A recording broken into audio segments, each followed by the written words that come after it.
नमस्कार दोस्तों, आपका स्वागत है यूपी मेंटोर में। तो हम आज पढ़ेंगे संपूर्ण भारत का भूगोल, जो कि यूपी पुलिस, एसएससी, जीडी आदि परीक्षाओं के लिए बहुत ही ज़्यादा इंपॉर्टेंट है। तो हम इसमें पढ़ेंगे वन लाइनर क्वेश्चंस। तो मेगा डिवीजन है एक तरह का ही। तो चलिए शुरू करते हैं। तो वीडियो अच्छी लग रही हो तो लाइक कर देना और चैनल को सब्सक्राइब कर देना। अब देखते हैं। भारत की सीमा और पड़ोसी देश। भूटान के साथ सीमा साझा नहीं करता। कौन नहीं करता? तो मणिपुर भूटान के साथ सीमा साझा नहीं करता। भूटान को लैंड ऑफ थंडर भी कहा जाता है। ठीक है, चलिए अगला क्वेश्चन देखते हैं। चीन के साथ सीमा साझा कौन नहीं करता? तो उत्तर प्रदेश चीन के साथ सीमा साझा नहीं करता है। फिर है भारत चीन के बीच सीमा रेखा कौन सी है? तो वह मैकमोहन रेखा भारत और चीन के बीच है। अगला क्वेश्चन देखते हैं। समुद्री सीमा साझा करने वाला दक्षिण पूर्वी एशियाई देश कौन सा है? तो यह है इंडोनेशिया। ठीक है, ये समुद्री सीमा साझा करता है, दक्षिण पूर्वी एशियाई देश है। और अगला क्वेश्चन देखते हैं। लीपू लेक दर्रा किस देश के साथ सीमा बनाता है? तो लीपू लेक दर्रा चीन के साथ सीमा बनाता है। अगला क्वेश्चन देखेंगे। भारत और श्रीलंका को अलग करता है कौन? तो पाक जल डमरू मध्य भारत और श्रीलंका को अलग करता है। ठीक है, अगला क्वेश्चन देखेंगे। भारत का एक प्रमुख भूमि बंद पड़ोसी देश कौन सा है? Land country. ठीक है, लैंड लॉक्ड कंट्री कौन सा है? तो ये है भूटान। ये चारों तरफ से भूमि से घिरा हुआ है, इसके पास कोई अपना समुद्र नहीं है। ठीक है, आगे देखते हैं। भारत पाकिस्तान सीमा पार करने वाली एकमात्र सड़क कौन सी है? तो ये है पंजाब में, दिल्ली दिल्ली से लाहौर तक जाती है। अगला क्वेश्चन देखते हैं। काराकोरम राजमार्ग जोड़ता है। तो काराकोरम पाकिस्तान और चीन को जोड़ता है। ठीक है, इंपॉर्टेंट क्वेश्चन। भारत की प्रादेशिक समुद्री सीमा कहाँ तक है? तो यह है 12 समुद्री मील तक। ठीक है, प्रादेशिक सीमा कितनी होती है? 12 समुद्री मील तक। आगे देखते हैं, इंपॉर्टेंट है, पूछा जाता है। अब देखेंगे हम पर्वत, पहाड़ी और दर्रे। अरावली की सबसे ऊंची चोटी कौन सी है? तो वह है गुरु शिखर। ब्लू माउंटेन किसे कहा जाता है? तो नीलगिरी और फंगपुई, जो कि मिजोरम में है। तो इन दोनों पर्वतों को क्या कहा जाता है? Blue mountain. चलिए अगला क्वेश्चन देखते हैं। दक्षिण भारत पश्चिम घाट की सबसे ऊंची चोटी कौन सी है? तो वह अनाईमुडी। ठीक है, इंपोर्टेंट है, बहुत बार पूछी गई है एग्जाम में। अरावली और विंध्य पर्वत के बीच का पठार, तो यह है मालवा का पठार। ठीक है, ये भी इंपोर्टेंट है। फिर है हिमाचल प्रदेश और जम्मू कश्मीर को जोड़ने वाला दर्रा कौन सा है? तो ये है बारह लाचा ला। ठीक है, ये दर्रा जो है हिमाचल और जम्मू कश्मीर को जोड़ने का कार्य करता है। सिक्किम को चीन या तिब्बत से जोड़ने वाला दर्रा कौन सा है? तो ये है नाथुला दर्रा, ये सिक्किम में ही स्थित है। अगला क्वेश्चन देखते हैं। अरुणाचल प्रदेश को म्यांमार से जोड़ने वाला दर्रा कौन सा है?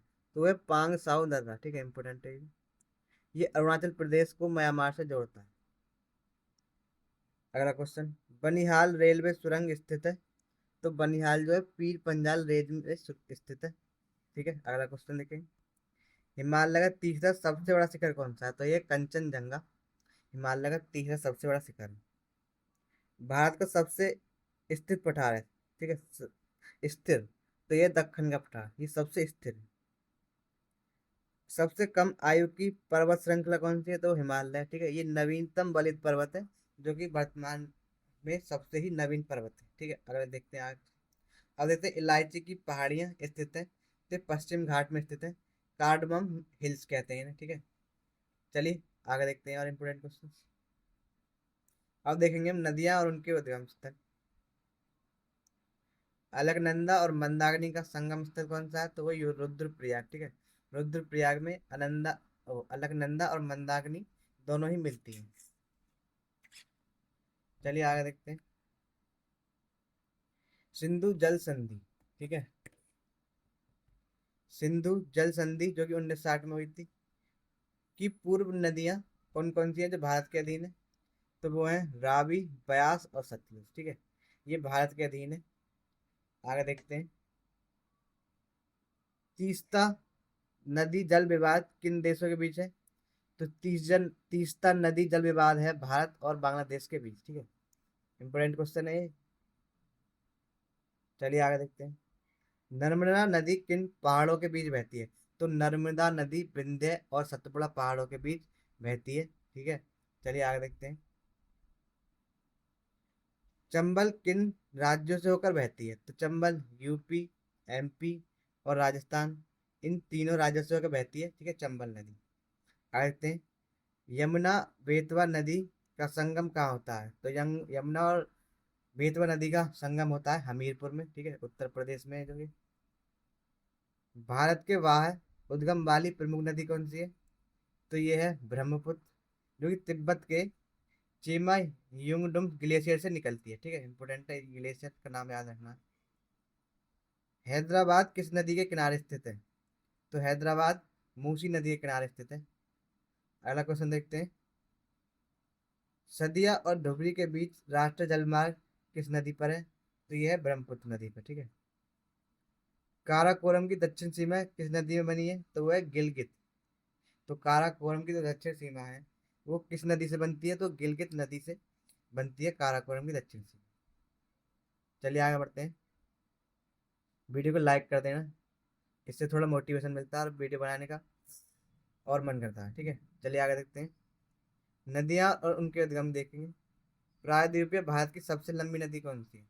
तो यह है गोदावरी, जो कि 1465 किलोमीटर लंबी है। गोदावरी नदी का उद्गम स्थल क्या है? तो यह है त्र्यंबकेश्वर, जो कि नासिक महाराष्ट्र से निकलती है। इंपोर्टेंट क्वेश्चन है, कई बार पूछा गया। अब देखते हैं अगला क्वेश्चन। नासिक में कुंभ मेला किस नदी के किनारे लगता है? तो ये लगता है गोदावरी नदी के किनारे। कावेरी नदी जल विवाद से कौन सा राज्य संबंधित नहीं है? तो ये महाराष्ट्र, ठीक है। अरब सागर में गिरने वाली प्रायद्वीपीय नदियां कौन कौन सी हैं? तो ये जो अरब सागर में गिरती है वो है नर्मदा, तापी, साबरमती और माही, ठीक है। ये नदियां कहाँ गिरती हैं? अरब सागर में गिरती हैं। इंपॉर्टेंट क्वेश्चन है। अब देखते हैं बंगाल की खाड़ी में जल न गिराने वाली प्रमुख नदियां। तो नर्मदा है, ठीक है, ये डेल्टा नहीं बनाती है, ठीक है। ये जो अरब सागर में गिरती है ये डेल्टा नहीं बनाती, ये ज्वार नद मुख बनाती है, ठीक है, एस्चुरी। फिर अगला क्वेश्चन देखते हैं। चंबल, सिंध, बेतवा, केन, ये किसकी सहायक नदियां हैं? तो ये किसकी सहायक है? ये यमुना की सहायक नदियां हैं, इंपोर्टेंट। आगे क्वेश्चन देखते हैं। मुहानों का जल कैसा होता है? तो समुद्री जल से कम खारा होता है, थोड़ा, ठीक है। आगे देखते हैं। भूमि रिसाव द्वारा एकत्रित जल को क्या कहते हैं? तो इसे एक्वीफायर कहते हैं, जल भृत कहते हैं, ठीक है, इंपोर्टेंट क्वेश्चन है। जल भृत किसे कहते हैं? जो भूजल रिसाव द्वारा एकत्रित हो जाता है, ठीक है, भूमि में धीरे धीरे धीरे धीरे जो रस जो है जल जा जाके इकट्ठा हो जाता है, उसे ही कहते हैं हम जल भृत। चलिए आगे देखते हैं। अब देखेंगे हम बांध, झीलें और जलप्रपात। भारत की सबसे बड़ी तटीय खारे पानी की झील कौन सी है? तो यह है चिलिका झील, जो कि कहाँ पर है? ओडिशा में है। चलिए आगे देखते हैं। भारत की सबसे मीठी पानी की झील कौन सी है? तो यह है वूलर झील। फुमड़ी तैरते द्वीप के लिए प्रसिद्ध झील कौन सी है? तो यह है लोकटक झील, जो कि मणिपुर में है। यहीं पर एक नेशनल पार्क है केवलुम जाओ, ठीक है, जो कि मणिपुर में ही है, तैरता हुआ है जो कि, ठीक है। महात्मा गांधी गढ़सुप्पा जलप्रपात का अन्य नाम क्या है? तो इसका अन्य नाम है जोग जलप्रपात, जो कि कहाँ पर है? कर्नाटक में। अगला क्वेश्चन देखते हैं। चित्रकूट जलप्रपात स्थित है? तो चित्रकूट जलप्रपात है छत्तीसगढ़ में। नागार्जुन जलप्रपात योजना किस नदी पर है? तो नागार्जुन जलप्रपात योजना है तुम्हारी कृष्णा नदी पर। भागड़ भागड़ नाकल बांध किस नदी पर बना है? तो ये सतलुज नदी पर बना है। अगला क्वेश्चन देखते हैं। टेहरी बांध किस नदी पर स्थित है? टेहरी है भागीरथी नदी पर, जो कि कहाँ है? उत्तराखंड में है। अगला क्वेश्चन देखते हैं। महानदी बेसिन पर बना भारत का सबसे लंबा बांध कौन सा है? तो यह हीरा कुंड बांध, ठीक है, जो कि महानदी पर बना हुआ है और ये सबसे लंबा बांध है। भारत अफगानिस्तान मैत्री बांध का नाम क्या है? तो वह सलमा बांध, ठीक है, कहाँ पर है? अफगानिस्तान में, जो कि भारत द्वारा बनाया गया है। मंगदेचु जल विद्युत परियोजना कहाँ है? तो ये कहाँ है? भूटान में। इंपोर्टेंट है, याद रखना। चलिए आगे देखते हैं। अब देखेंगे राष्ट्रीय उद्यान और वन्यजीव अभ्यारण्य, जो कि बहुत इंपॉर्टेंट है आपके लिए, एक दो नंबर का जरूर आता है इसमें से। लाख बहुसी पक्षी अभ्यारण्य कहाँ है? तो ये उत्तर प्रदेश में है, जो कि कहाँ पर है? कन्नौज में, ठीक है। आगे देखते हैं। रणथंभौर राष्ट्रीय उद्यान किस राज्य में है? तो रणथंभौर राष्ट्रीय उद्यान है राजस्थान में। सुल्तानपुर राष्ट्रीय उद्यान कहाँ स्थित है? तो ये हरियाणा में है, सुल्तानपुर राष्ट्रीय उद्यान। चलिए आगे देखते हैं। कान्हा राष्ट्रीय उद्यान स्थित है? तो कान्हा मध्य प्रदेश में। बांदी राष्ट्रीय उद्यान कहाँ है? तो बांदीपुर राजस्थान, ये है कर्नाटक में बांदीपुर राष्ट्रीय उद्यान। अगला क्वेश्चन देखेंगे। भद्रा वन्यजीव अभ्यारण्य स्थित है? तो ये है कर्नाटक में। भारत का सबसे बड़ा वन मैंग्रोव वन कहाँ है? तो ये सुंदरबन डेल्टा में स्थित है। अगला क्वेश्चन है। भारत में सर्वाधिक वन क्षेत्र वाला राज्य कौन सा है? तो भारत में जो सर्वाधिक वन क्षेत्र वाला राज्य है वो है मध्य प्रदेश। भारत में कुल वन आवरण 2011 की रिपोर्ट के अनुसार कितना है? तो वह 21.05%। वन अनुसंधान संस्थान कहाँ स्थित है? तो ये है देहरादून में, ठीक है, वन अनुसंधान संस्थान। चलिए आगे देखते हैं। अब देखेंगे हम खनिज और ऊर्जा संसाधन। बेलाडीला की खदानें प्रसिद्ध है कहाँ की, किसके लिए? तो ये लोहा अयस्क के लिए प्रसिद्ध है। यहाँ पर हेमाटाइट प्रकार का लोहा अयस्क पाया था, और ये कहाँ पर है? ये छत्तीसगढ़ में है, बेलाडीला की खदानें, ठीक है, इंपोर्टेंट क्वेश्चन है। चलिए आगे देखते हैं। भारत का सबसे बड़ा बॉक्साइट उत्पादक कहाँ पर है? तो ये उड़ीसा में, ठीक है, जो कि एल्यूमिनियम एस्क है। जो बॉक्साइट का जो एल्यूमिनियम है, किसका एस्क है? ये एल्यूमिनियम का एस्क है, बॉक्साइट। चलिए आगे देखते हैं। उच्चतम गुणवत्ता वाला कोयला कौन सा होता है? तो ये एंथ्रासाइट है, जिसमें 85% और कोयला वो कार्बन पाया जाता है, ठीक है, 85% से भी ज़्यादा इंपोर्टेंट है। तो चलिए आगे देखते हैं। पन्ना मध्य प्रदेश किसके लिए प्रसिद्ध है? तो ये हीरे के लिए प्रसिद्ध है। कोलार और हट्टी की खदानें प्रसिद्ध है? तो ये सोना के लिए प्रसिद्ध है, कोलार और हट्टी खदानें। और ये कहाँ पर है? कर्नाटक में स्थित। अगला क्वेश्चन देखते हैं। नवेली की खदानें किसके लिए प्रसिद्ध है? तो लिग्नाइट कोयले के लिए नवेली की खदानें प्रसिद्ध है। अगला क्वेश्चन देखते हैं। सिल ने सिल्मेनाइट का सबसे बड़ा उत्पादक राज्य है? सिल्मेनाइट का कौन सा है? तो केरल सिल्मेनाइट का सबसे बड़ा उत्पादक राज्य है। अगला क्वेश्चन है। मोनोजाइट रेत से क्या प्राप्त होता है? तो थोरियम प्राप्त होता है, जो कि केरल के तटों पर पाई जाती है, समुद्री तटों पर। कलपक्कम तमिलनाडु में है, क्या है? ये परमाणु ऊर्जा केंद्र है। अगला क्वेश्चन है। टिस्को इस्पात संयंत्र कहाँ स्थित है? तो टिस्को है जमशेदपुर में, झारखंड में। भारत का पहला उर्वरक संयंत्र जो कि 1951 में बना, कहाँ पर है? ये सिंदरी झारखंड में है। चलिए आगे देखते हैं। कृषि मिट्टी और वनस्पति। कपास की खेती के लिए सर्वाधिक उपयुक्त मिट्टी कौन सी होती है? तो वो है काली मिट्टी, जिसे हम रेगुर मिट्टी भी कहते हैं। पुरानी जड़ोल और नई जड़ोल मिट्टी के अन्य नाम क्या है? तो ये है बांगर, जिसे हम पुरानी कहते हैं, और खादर, जिसे नई कहते हैं। सामान्य मिट्टी का कार्बन नाइट्रोजन अनुपात कितना होता है? ये होता है 10:1 का। रबर का सर्वाधिक उत्पादन करने वाला राज्य कौन सा है? तो ये है केरल, जो कि रबर का सबसे ज्यादा उत्पादन करता है। चलिए आगे देखते हैं। जूट, जिसे सुनहरा सुनहरा रेखा कहते हैं, उत्पादन में भारत का अग्रणी राज्य कौन सा है जूट उत्पादन में? तो वो है पश्चिम बंगाल, ठीक है, इंपोर्टेंट है। भारत में मसालों का प्रमुख उत्पादक राज्य है, तो ये कौन सा है? मसालों का प्रमुख उत्पादक राज्य, ये गलत लग गया, मध्य प्रदेश नहीं है, केरल है, ठीक है। स्थानांतरित खेती वेबर कहाँ प्रचलित है? तो ये छत्तीसगढ़ और मध्य प्रदेश में प्रचलित है वेबर।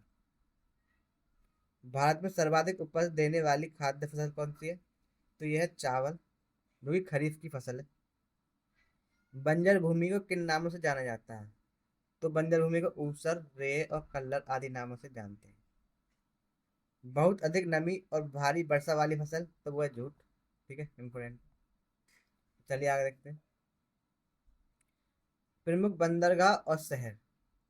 तो इस्पात शहर स्टील सिटी पिट्सबर्ग किस नाम से जानते हैं? जमशेदपुर, ठीक है। भारत का मैनचेस्टर किसे कहा जाता है? तो ये है अहमदाबाद, ठीक है, अहमदाबाद को भारत का मैनचेस्टर कहते हैं। अरब सागर की रानी किस बंदरगाह को कहते हैं? तो यह है कोच्चि, जो कि केरल में इंपोर्टेंट है, इसे अरब सागर की रानी कहते हैं। अगला क्वेश्चन देखते हैं, भारत का सबसे बड़ा कंटेनर बंदरगाह कौन सा है? तो ये जवाहरलाल नेहरू पोर्ट, ठीक है, JNPT, ये सबसे बड़ा कंटेनर बंदरगाह। दीनदयाल बंदरगाह का पुराना नाम क्या है? तो दीनदयाल बंदरगाह का पुराना नाम है कांडला बंदरगाह, जो कि कहाँ पर है? गुजरात में है। तो चलिए आगे देखते हैं, कोझिकोड बंदरगाह स्थित है। तो कोझिकोड कहाँ है? कोझिकोड बंदरगाह है केरल में। अगला क्वेश्चन, दुनिया के 90% छोटे हीरो की कटाई और पॉलिशिंग कहाँ होती है? तो ये होती है सूरत, गुजरात में, ठीक है। दुनिया का 90% होती है यहाँ पे। अगला क्वेश्चन देखते हैं, चीनी का कटोरा किस राज्य को कहा जाता है? तो ये है उत्तर प्रदेश को चीनी का कटोरा कहते हैं। दो राज्यों की राजधानी वाला केंद्र शासित प्रदेश कौन सा है? तो ये चंडीगढ़, ठीक है। तो ये पंजाब और हरियाणा दोनों की राजधानी कहाँ? चंडीगढ़ में। केंद्रीय औषधि अनुसंधान संस्थान कहाँ है? तो ये है आपका कहाँ? ये लखनऊ में स्थित है। इंपोर्टेंट है, याद रखना आप। तो चलिए आगे देखते हैं, 2011 की जनगणना, जनसंख्या और घनत्व। तो भारत का सबसे अधिक आबादी वाला राज्य कौन सा है? तो ये उत्तर प्रदेश है। भारत का समग्र जनसंख्या घनत्व 2011 के अनुसार ये 382 व्यक्ति वर्ग प्रति वर्ग किलोमीटर, ठीक है। इंपोर्टेंट है, याद रखना कितना? 382 व्यक्ति वर्ग किलोमीटर। सर्वाधिक जनसंख्या घनत्व वाला राज्य, तो ये है बिहार, जो कि 1106 व्यक्ति वर्ग किलोमीटर है। चलिए आगे देखते हैं, सबसे कम जनसंख्या घनत्व वाला राज्य, तो ये है अरुणाचल प्रदेश, जिसमें 17 व्यक्ति प्रति वर्ग किलोमीटर मिलते हैं, ठीक है। इंपोर्टेंट है ये।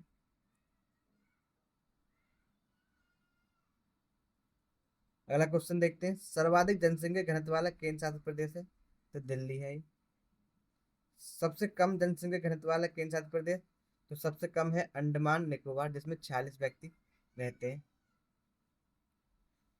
यूपी की जनसंख्या में 10 की वृद्धि कितनी हुई है? तो यूपी की जनसंख्या में कितनी हुई है? 20.23% जनसंख्या वृद्धि हुई है। इंपोर्टेंट है ये। 1 करोड़ से अधिक आबादी वाले शहर, इन्हें मेगा शहर कहते हैं। तो ये कौन कौन से हैं? दिल्ली, मुंबई और बेंगलोर। चलिए आगे देखते हैं, 2001 से 2011 के दौरान औसत जनसंख्या वृद्धि दर कितनी है? भैया तो ये 17.64%। नकारात्मक जनसंख्या वृद्धि वाला एकमात्र राज्य कौन सा है? तो वो है नागालैंड, ठीक है। इसमें जो है जनसंख्या बड़ी नहीं है, जबकि इसमें जनसंख्या घटी है। चलिए आगे देखते हैं, 2011 की जनगणना के देखते हैं, भारत का समग्र लिंग अनुपात कितना है? 943 है प्रति 1000 पुरुषों पर, ठीक है। अगला क्वेश्चन, यूपी राज्य का समग्र लिंग अनुपात कितना है? तो ये है यूपी का 912, 1000 पुरुषों पर। सबसे कम लिंग अनुपात वाला राज्य कौन सा है? तो ये है हरियाणा, जो कि इसमें इसका है 879, ठीक है। सबसे कम है इसका लिंग अनुपात। इंपोर्टेंट है, पूछा जा सकता है, ठीक है। सबसे अधिक लिंग अनुपात वाला केंद्र शासित प्रदेश, तो वो है पुदुचेरी, ठीक है, जिसमें 1037 है। यूपी के किस जिले की साक्षरता दर सर्वाधिक है? तो यह है गौतम बुद्ध नगर की, ठीक है। तो इसकी साक्षरता सबसे ज्यादा है, और जो इसका लिंग अनुपात है सबसे कम है, ठीक है। याद रखना आपके को, इम्पोर्टेंट है। जनगणना 2011 का आदर्श वाक्य मोटो क्या है? तो ये था, हमारी जनगणना हमारा भविष्य, ठीक है। इंपोर्टेंट है। भारत में नियमित दशकीय जनगणना की शुरुआत, तो ये 1881 में हुई थी, लॉर्ड रिपन के समय से, ठीक है। इंपोर्टेंट है। जबकि जो पहली जनगणना हुई थी वो हुई थी 1872 में, जो कि मेयो के टाइम पे हुई थी, ठीक है। Mayo, Lord Mayo. चलिए आगे देखते हैं, जनसंख्या का गतिहीन चरण, स्थिर अवस्था, ये कब से कब तक रहा? 2001 से 1921 के बीच में, ठीक है। इसे हम गतिहीन चरण कहते हैं। फिर है जनसंख्या ऋणात्मक वृद्धि दर वाला दशक, जिसे हम महान विभाजक वर्ष भी कहते हैं। तो ये था 2011 से 21 के बीच में, ठीक है। इंपोर्टेंट है, याद रखना है आपको ये दोनों है। जनसंख्या विस्फोट की अवधि, तो 1951 से 1981 तक जनसंख्या विस्फोट की अवधि रही है। तो इसमें क्या है, जनसंख्या बहुत ही तेजी से बढ़ी थी 1951 से और 1981 के बीच में। चलिए आगे देखते हैं, तो वीडियो को लाइक कर देना, चैनल को सब्सक्राइब जरूर करें। जनजाति, जलवायु और परिवहन देखेंगे। जारवा सेंटिनलीज सोमपेन जनजातियां कहाँ पाई जाती हैं? तो ये अंडमान निकोबार द्वीप समूह में पाई जाती है। इंपोर्टेंट है, वर्तमान में चर्चा में भी रहा है, तो ये पूछा जा सकता है। बीरहोर संथाल मुंडा जनजातियां मुख्य रूप से कहाँ रहती है? तो ये रहती है मुख्य रूप से झारखंड में। अगला क्वेश्चन देखते हैं, शीतकालीन वर्षा कहाँ होती है? तो ये तमिलनाडु में होती है। ये लौटते उत्तर पूर्वी मानसून के कारण होती है। चलिए आगे देखते हैं, भारत में मानसून सबसे पहले कहाँ पहुंचता है? तो ये पहुंचता है केरल में 1 जून को। ठीक है, इंपॉर्टेंट क्वेश्चन है। आगे देखते हैं, लाल बाग एक्सप्रेस ट्रेन किन शहरों के बीच चलती है? तो ये चलती है चेन्नई और बैंगलोर के बीच, लाल बाग। भारत का सबसे लंबा नदी पुल कौन सा है? ये भूपेन हजारिका सेतु। भारत का सब भारत का पहला हवाई अड्डा, तो ये है जुहू हवाई अड्डा जो कि मुंबई में है। ठीक है, ये भारत का पहला हवाई अड्डा है। भारत माला परियोजना किससे संबंधित? तो ये सड़क निर्माण से संबंधित है। ठीक है, भारत माला परियोजना इंपोर्टेंट है, याद रखना है आपको जरूर। तो चलिए आगे देखते हैं, सागरमाला परियोजना किससे संबंधित? तो ये बंदरगाहों के निर्माण से संबंधित है, सागरमाला और भारतमाला। ठीक है, याद रखना आपको, भारतमाला सड़कों से है और सागरमाला बंदरगाहों से है। चलिए आगे देखते हैं, राष्ट्रीय राजमार्ग कर नीति 1956 किस पर लागू हुई? तो ये टोल कर पर लागू हुई थी, राष्ट्रीय राजमार्ग कर नीति। ठीक है, 1956 से। चलिए आगे देखते हैं, अब देखेंगे विविध भौगोलिक तथ्य। गेटवे ऑफ इंडिया कहाँ स्थित है? तो ये मुंबई में स्थित है। ठीक है, निवेदिता सेतु किस नदी पर है? तो ये हुगली नदी पर कोलकाता में है निवेदिता सेतु। प्लस फ्लेमिंगो शहर कहाँ स्थित है? कच्चीकरण में, गुजरात में स्थित है। दृष्टि विकलांगों के लिए राष्ट्रीय संस्थान कहाँ है? तो ये देहरादून उत्तराखंड में है। ठीक है, इंपोर्टेंट है, याद रखना है आपको। मानव जनसंख्या वितरण और घनत्व के अध्ययन को कहते हैं? तो इसे क्या कहते हैं? इसे डेमोग्राफी कहते हैं, जनसांख्यिकी। ठीक है, इंपोर्टेंट।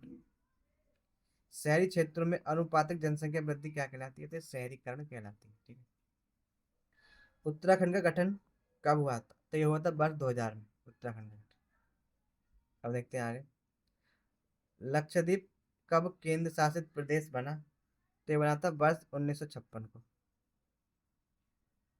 भारत के पहले परमाणु रिएक्टर में मॉडरेटर जो कि साइरस नाम से कब लगा था? हैवी वाटर, भारी जल से। ठीक है, तो चलिए आगे देखते हैं।